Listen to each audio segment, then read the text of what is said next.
Assalamualaikum warahmatullahi wabarakatuh.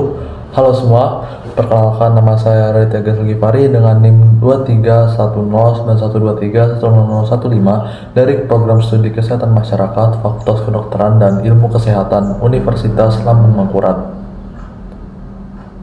Video ini saya buat untuk memenuhi tugas kontrak mata kuliah Dasar Ilmu Kesehatan Masyarakat. Pada video kali ini, saya akan menjelaskan materi 8 kompetensi sarjana kesehatan masyarakat. Yang pertama yaitu mampu melakukan kajian dan analisis atau analysis and assessment. Secara umum, melakukan kajian dan analisis merujuk pada proses penyelidikan dan evaluasi terhadap suatu topik atau situasi tertentu dengan tujuan memahami, mengidentifikasi masalah, atau memberikan solusi. Langkah-langkah melibatkan pengumpulan, pemahaman, dan interpretasi data untuk menghasilkan informasi yang bermanfaat. Lalu, yang kedua, mengembangkan dan merancang kebijakan dan program kesehatan atau policy development and program planning.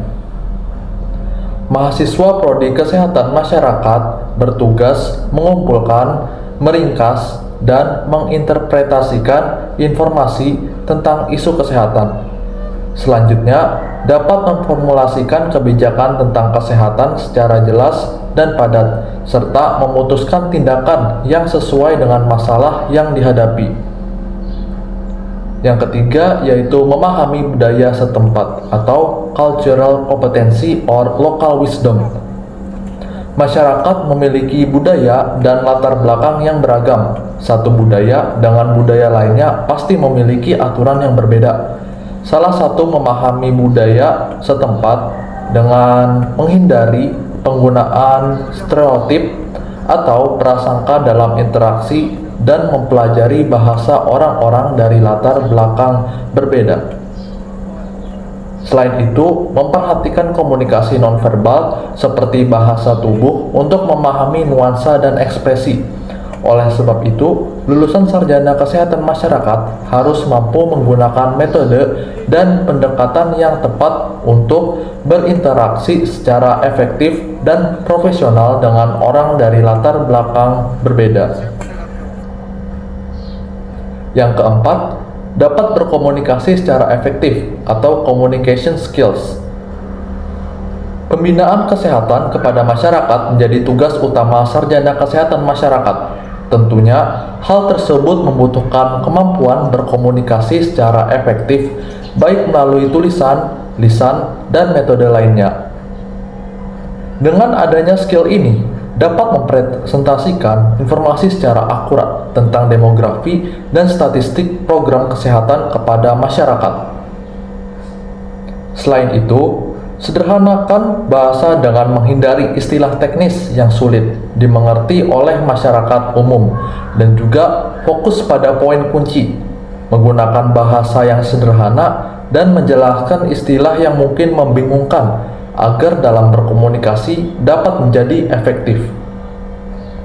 Yang kelima, yaitu melaksanakan pemberdayaan masyarakat atau community empowerment.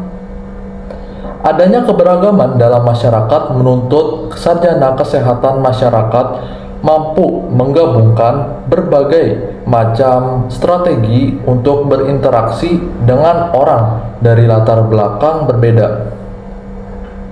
Melaksanakan pemberdayaan masyarakat tentu melibatkan serangkaian langkah untuk meningkatkan kapasitas, partisipasi, dan kontrol masyarakat terhadap kehidupan mereka sendiri.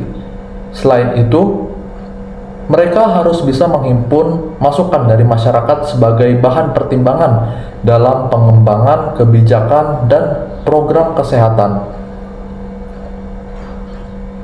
Yang keenam, yaitu memahami ilmu kesehatan masyarakat atau public health science skills.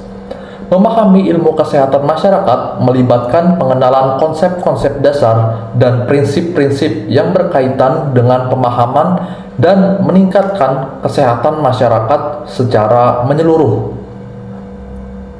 Orang yang memiliki skill ini harus mampu mendefinisikan, menilai, dan memahami status kesehatan dalam populasi masyarakat, sekaligus dapat berkontribusi terhadap promosi kesehatan dan pencegahan penyakit. Kontribusi itu dapat diwujudkan melalui riset dan observasi langsung. Jadi, diperlukan pemikiran yang kritis sehingga dapat memberikan analisis secara tepat. Yang ketujuh, yaitu merencanakan keuangan dan terampil dalam bidang manajemen atau financial planning and management skills. Program kesehatan masyarakat pastinya membutuhkan anggaran. Ini tentunya membutuhkan kompetensi untuk mengalokasikan dana dalam program dana secara tepat. Perlu juga menentukan prioritas keuangan dalam menjalankan program kesehatan. Cara untuk mengalokasikan dana dapat dimulai dengan pemahaman program terlebih dahulu. Memahami secara mendalam tujuan dan strategi program kesehatan yang akan dijalankan agar alokasi dana dapat mendukung pencapaian tujuan tersebut.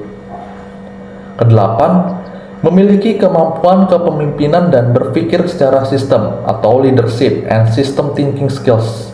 Dan kompetensi ini merupakan salah satu kompetensi yang saya ambil.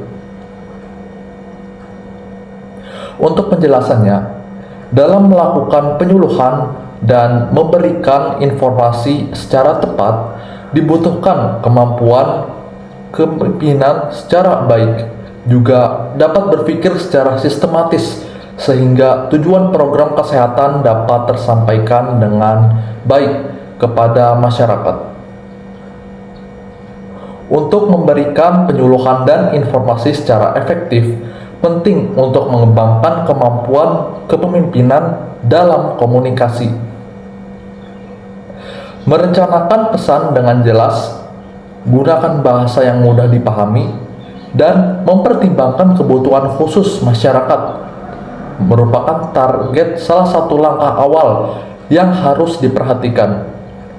Berpikir secara sistematis dapat membantu menyusun program kesehatan dengan menyelaraskan berbagai elemen untuk mencapai tujuan yang diinginkan. Selain itu, hal lainnya dapat dengan mengajak partisipasi masyarakat dan pastikan informasi yang disampaikan melalui cara yang relevan sehingga dapat diaplikasikan dalam kehidupan sehari-hari. Sekian dari presentasi saya, mohon maaf apabila ada salah kata. Wabillahi taufiq wal hidayah. Wassalamualaikum warahmatullahi wabarakatuh.